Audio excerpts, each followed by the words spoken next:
Assalamualaikum warahmatullahi wabarakatuh. Perkenalkan, nama saya Zulfa Amalia, NIM 2119108. Saya dari kelompok 2 yang beranggotakan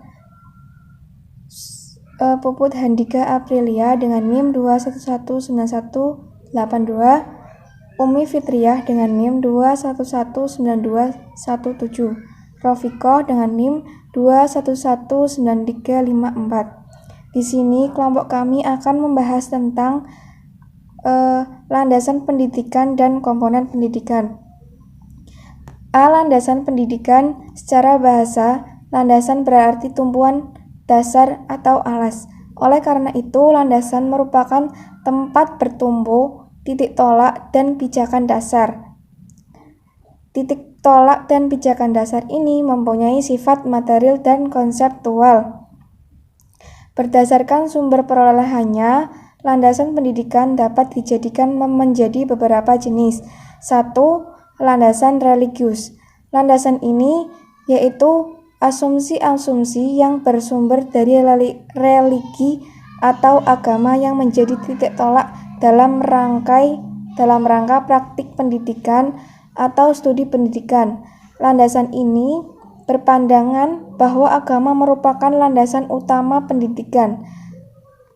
Yang kedua yaitu landasan filosofis pendidikan, yaitu asumsi-asumsi yang bersumber dari filsafat yang menjadi titik tolak dalam pendidikan. Landasan ini merupakan landasan yang bersifat yang berkaitan dengan makna atau hakikat pendidikan, yang berusaha menelaah masalah-masalah pokok pendidikan. Landasan filosofis ini merupakan landasan yang berdasarkan atau bersifat filsafat. Yang ketiga yaitu landasan legalistik. Landasan ini yaitu peristiwa multidimensi bersangkut paut dengan berbagai aspek kehidupan manusia dan masyarakat. Yang keempat yaitu landasan sosiologis. Landasan sosiologis merupakan peristiwa sosial yang berlangsung dalam latar interaksi sosial. Dapat dikatakan demikian karena pendidikan tidak dapat dilepaskan dari upaya dan proses saling mengaruhi antara individu yang terlibat di dalamnya. Selanjutnya akan dilanjutkan oleh pemakalah, yaitu landasan psikologis, yaitu yang nomor 6, yaitu pendidikan di sini sangat membutuhkan dari aspek kejiwaan atau psikologis. Oleh karena itu suatu pendidikan akan dikatakan berhasil ketika kita dapat menerima pembelajaran atau pendidikan secara maksimal dengan adanya jiwa yang dapat menerima dengan baik dan benar. Selanjutnya yaitu landasan ilmiah dan teknologi.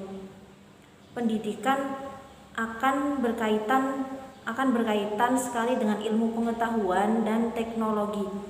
Apalagi pada saat sekarang ini, kebanyakan dari kita yaitu melakukan kegiatan online atau daring.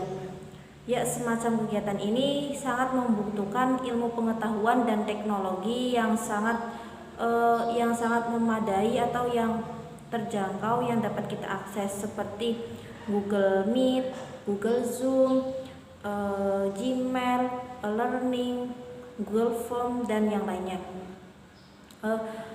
Untuk menggunakan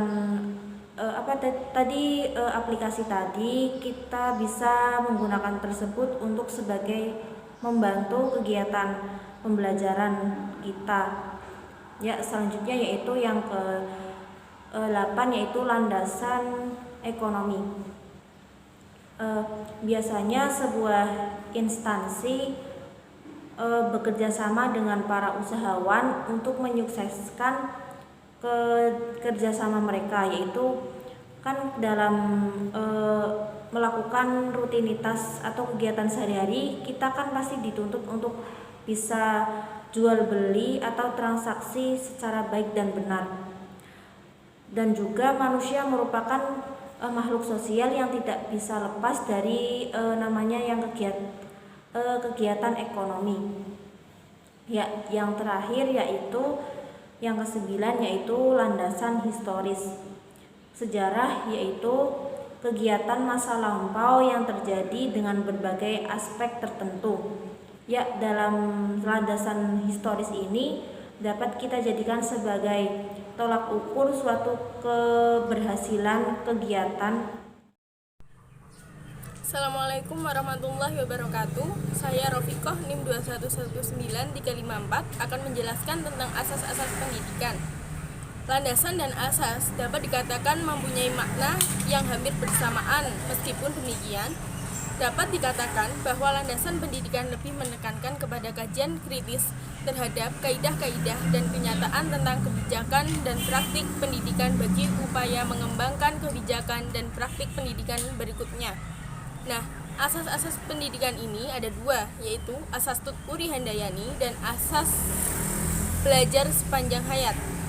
Asas Tutpuri Handayani ini yaitu merupakan inti dari asas 1922 yang menegaskan bahwa setiap orang mempunyai hak mengatur dirinya dengan mengingat tertibnya persatuan dalam kehidupan umum. Asas berikutnya atau asas yang kedua ini yaitu asas belajar sepanjang hayat, yaitu asas belajar sepanjang hayat inilah asas istilah belajar sepanjang hayat erat kaitannya dengan istilah pendidikan seumur hidup atau UNESCO, yaitu Institute for Education menetapkan suatu definisi kerja, yakni pendidikan seumur hidup adalah pendidikan. Selanjutnya, komponen pendidikan Islam akan dijelaskan oleh Mbak Puput. Terima kasih. Baik, di sini saya akan melanjutkan penjelasan yang telah dijelaskan oleh teman saya, yaitu komponen pendidikan Islam. Komponen-komponen yang memungkinkan terjadinya proses pendidikan atau terlaksananya proses mendidik minimal terdiri dari 4 komponen. Yang pertama yaitu tujuan pendidikan, yang kedua peserta didik, yang ketiga pendidik, yang keempat isi pendidikan, dan yang kelima konteks yang mempengaruhi suasana pendidikan.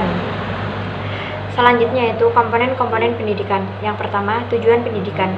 Sebagai ilmu pengetahuan praktis, tugas pendidikan dan atau pendidik maupun guru ialah menanamkan sistem-sistem norma tingkah laku perbuatan yang didasarkan kepada dasar-dasar filsafat yang ditunjukkan lembaga pendidikan dalam suatu masyarakat. Yang kedua yaitu peserta didik.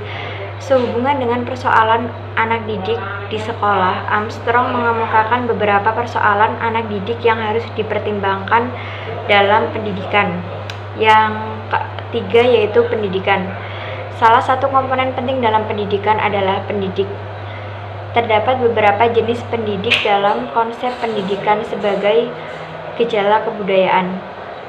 Sebagai pendidik dalam lembaga sekolah, orang tua sebagai pendidik dalam lingkungan, keluarga, dan pimpinan masyarakat baik formal maupun non-formal sebagai pendidik di lingkungan masyarakat. Mungkin cukup sekian yang dapat saya sampaikan, kurang lebihnya mohon maaf apabila ada kesalahan dalam kelompok kami.